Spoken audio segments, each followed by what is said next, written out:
WA misterius yang tersembunyi, yang pakai aplikasi yang lain atau apapun itu, kalkulator, aduh ya, mudahan ya, cukup sampai di situ ya. Kalau ada yang belum ketahuan, bukan karena kalian jago nyembunyiin, tapi karena masih Allah tutupi, Allah masih ngasih dia kesempatan tobat, udah gitu aja. Ini serius bener ya. Orang maksiat nggak tobat-tobat, diulang lagi, pilihannya dua. Satu, Allah buka aibnya, kemaksiatannya. Karena kadang Tuhan kita bukan Allah, kadang Tuhan kita mulut orang. Ada orang bisa berhenti selingkuh ketika ketahuan orang. Karena mulut orang bisa jadi Tuhannya. Ketika dicaci, dihujat rame-rame, dirujak oleh netizen, baru dia berhenti. Tapi yang kedua lebih ngeri. Maksiat diulang-ulang terus, nggak tobat-tobat. Pilihan yang keduanya adalah Allah matikan dalam keadaan lagi maksiat. Beneran. Saya nggak sebut nama ya, tapi pernah ada kejadian tokoh punya jabatan di Jawa Barat. Izin. Ini bapak yang menjabat ini, dia meninggalnya di hotel losmen remang-remang tanpa busana dengan sesama laki-laki. Gila nggak?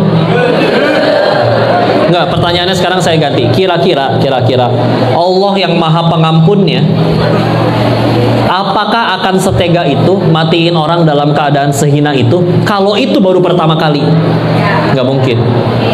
Ketika dicek betul aja, udah nggak kehitung, bahkan udah nyampe istrinya tahu, dia masih ngelakuin. Makanya mau nggak mau pilihan terakhir, Allah matiin dalam keadaan lagi maksiat kayak gitu. Untuk jadi pelajaran, bisa jadi mati 100.000 orang yang tobat. Ini kalau sekarang udah keulang, bukan jago nyembunyiin. Allah masih kasih kesempatan, ya. Termasuk yang punten juga main judi, punten ya. Gara-gara saya banyak bicara tentang perjudian, kan efek sampingnya banyak orang datang ke rumah. Kalau judi kok minta ini apa segala, minta ditalangin utangnya ke pinjol apa segala macam, itu ada. Pertanyaannya biasanya kok tanya satu, itu kamu hidup sampai sehancur ini, utang di mana-mana. Pertanyaannya satu, itu kamu main judinya baru sekali seumur hidup? Ternyata jawabannya enggak kok, udah nggak kehitung udah berapa kali. Makanya kadang punten ya, gara-gara nggak berhenti sendiri gitu. Kesempatan berhentinya ada loh, cuman karena diulang lagi, ya udah akhirnya mau nggak mau diberhentiin dengan cara itu, ya. Dan judi mah udah nggak bisa dibilang korban, atau bahkan udah nggak bisa dibilang judi. Yang sekarang slot itu udah nggak bisa dibilang judi. Kenapa? Kalau kita judi zaman dulu ya, sebelum ada komputer, ada kartu satu ketutup, tebak-tebakan yuk ganjil atau genap, itu judi. Satu menang, satu pasti menang, satu pasti kalah. Ini kan yang kita lawan sekarang sistemnya ada yang bikin, sistemnya pasti nguntungin yang bikin. Nah, jadi jatuhnya bukan di judi, digocek ya tahu, ditipu, udah pembodohan. Iya, jadi jangan. Jadi udah nggak bisa dibilang korban. Nih, korban itu ada lagi bapak-bapak di pinggir jalan naik motor, tahu-tahu dibegal, itu korban. Orang main judi dia datang sendiri, depo sendiri, menang nikmatin sendiri, kalah ngakunya korban, minta bansos lagi, kan melayat.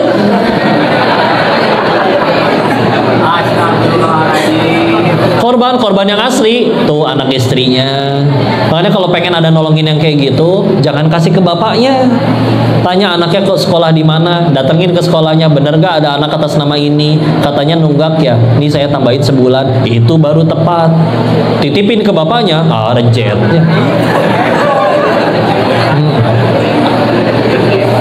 ya. Nah ini terakhir penutup ya, sebelum tanya jawab. Kau pengen bilang kayak gini, tadi ada yang pernah lihat bulan purnama? Cantik tidak? Pertanyaannya, ada nggak orang lihat bulan purnama berantem, dengki? Teteh nggak boleh ya lihat bulan itu, yang boleh cuman saya, tahu nggak? Ada yang kayak gitu? kalian sepabrik se-Indonesia lihat bulan purnama barengan, kelihatan nggak? Selagi nggak ketutupan awan atau nggak di dalam bangunan, kelihatan. Ya, itulah analoginya kalau kita memperebutkan sesuatu yang luas. Contoh karunia Allah. Beda kalau kita rebutin sesuatu yang sempit. Contoh dunia. Dunia itu karena sempit, udah mengedapetinnya kudu bakbek, begitu bonyok juga belum tentu dapet. Bukan berarti nggak boleh punya dunia, bukan. Para sahabat juga punya dunia, tapi cuman alat untuk tambah dekat sama Allah, bukan tujuan utama. Jadi para sahabat itu kaya efek samping, bukan tujuan utama. Ya. Maka ibarat gini, 270 juta penduduk Indonesia, yang boleh jadi presiden berapa orang? Kira-kira kalau 270 juta orang rebutan satu posisi yang sama, gimana rusuhnya ini negara? Kemarin yang rebutan cuma 3 aja, ributnya se-Indonesia tuh. Tapi kalau 270 juta penduduk Indonesia semuanya pengen ke surga, semuanya soleh, takwa, ibadah, puasa, zakat, semuanya dia lakuin, kira-kira muat gak surga buat mereka semua? Muat. Kenapa? Luas, gak usah berantem. Makanya kalau misalkan ada yang tadinya akur, adem ayem, baik-baik aja, tahu-tahu berantem, ribut, apalagi tadinya saudara, sederhana. Pasti ada dunia nyelip di antara kita. Udah deket sama yang punya toko roti aja kenyang makan roti, apalagi deket sama yang punya dunia. Isilah. Kalau ada takdirnya kalian jadi direktur, isilah, ada nanti entah gimana. Tetap ikhtiar maksimal, tapi hasil gimana Allah. Karena kalau hasilnya tidak tawakal, nanti capek, stres. Saya udah ngelakuin ini itu kok, tapi yang naik jabatan malah teman saya nggak ngapa-ngapain. Ya udah, kita kan dari awal kerjanya ya bismillah lah ya Allah.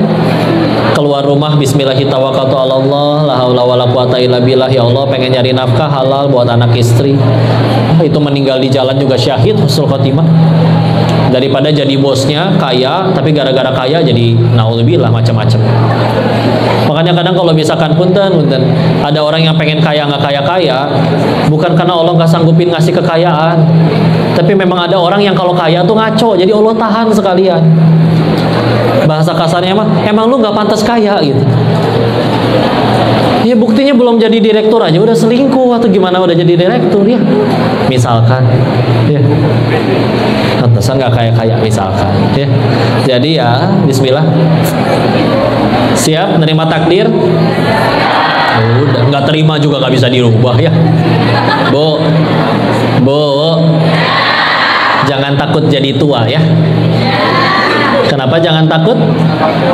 Karena udah jadi, nggak bisa mundur lagi. Capek, udah Tuhan kita Allah. Karena kalau bahagianya di mulut orang tuh capek ya. Pengen selalu kelihatan langsing, tiap kali foto tahan nafas. Ya. Berhasil kelihatan langsing, biru wajahnya ngap. Saya pengen tanya di sini boleh? Bu, kenapa ibu-ibu kalau foto tuh nggak bisa satu kali?